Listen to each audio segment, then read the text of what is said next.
اعوذ باللہ من الشیطان الرجیم بسم اللہ الرحمن الرحیم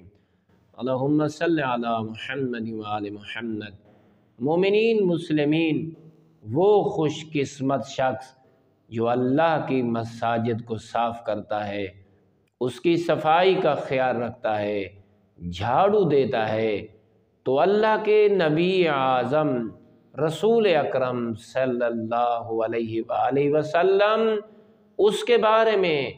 یہ کلمات بیان کرتے ہوئے نظر آتے ہیں۔ رسول اللہ صلی اللہ علیہ وآلہ وسلم ارشاد فرماتے ہیں، جو مساجد میں جھاڑو دیتا ہے،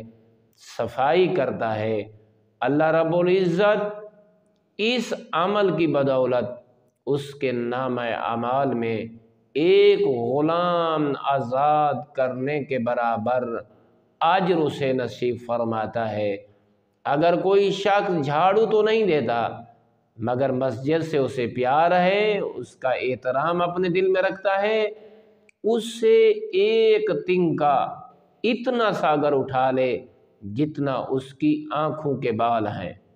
آنکھوں کے بال کے برابر بھی اگر کوئی تنکے کو اٹھاتا ہے، اس کوڑا کو اٹھاتا ہے اور مسجد سے باہر اسے پھینک دیتا ہے، تو اللہ رب العزت اس چھوٹے سے عمل کی وجہ سے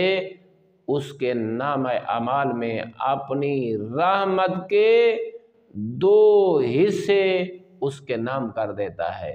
اسے اللہ عطا فرماتا ہے۔ کریم خالق ہم سب کو مساجد بنانے،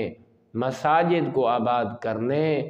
اور اپنے وجود کو مسجد کی رونق بنانے کی ہمیں توفیق عطا فرمائے۔ والحمد للہ رب العالمین۔